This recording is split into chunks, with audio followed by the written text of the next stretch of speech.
Hi and welcome. आइए जानते हैं हेवी मेंस्ट्रुअल ब्लीडिंग के बारे में। नॉर्मली हर पीरियड में ब्लीडिंग 20 to 50 ml आता है। अगर ब्लड लॉस 80 ml से ज्यादा होता है तो उसको हेवी मेंस्ट्रुअल ब्लीडिंग बोलते हैं। ये कैसे पता चलेगा? तो अगर आपको हर 1 या 2 घंटे पे दिन में पैड बदलना पड़े, माने के 6 pads during the day time, अगर बड़े क्लॉट्स भी निकलते हो साथ में, और अगर आपका पीरियड 1 वीक से ज्यादा चलता है तो इसको हेवी मेंस्ट्रुअल ब्लीडिंग माना जाता है। ये हेवी मेंस्ट्रुअल ब्लीडिंग की वजह से थकान, वीकनेस और एनीमिया माने कि खून की कमी भी हो सकती है, तो इसका ट्रीटमेंट टाइम पे होना बहुत जरूरी है। हेवी मेंस्ट्रुअल ब्लीडिंग के अगर हम कॉजेस देखें तो सबसे ऊपर होता है हार्मोनल इम्बैलेंस। ईस्ट्रोजन और प्रोजेस्टेरोन नाम के जो 2 हार्मोन्स होते हैं, अगर उसमें इम्बैलेंस होता है तो यूट्रस के अंदर की लाइनिंग भी एबनॉर्मली ग्रो करती है, ज्यादा ग्रो करती है, और जब ये शेड होती है तो बहुत ज्यादा ब्लीडिंग होता है। ये होता है पीसीओएस और कई सारे हार्मोनल डिस्टर्बेंसेस में।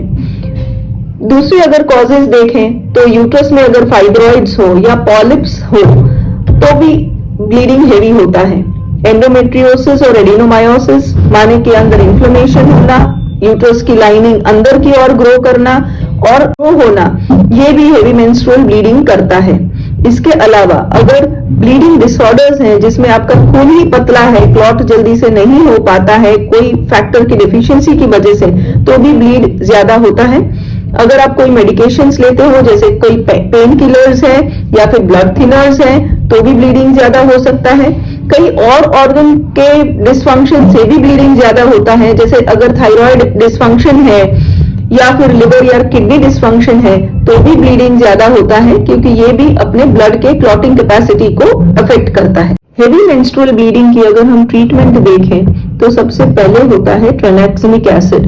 ये ऐसी दवाई है जो ब्लड को क्लॉट कर देती है, इसकी वजह से ब्लीडिंग ज्यादा नहीं आता है, तो that is the first line of treatment. अगर इससे आगे जाए तो फिर हार्मोनल ट्रीटमेंट्स होती हैं।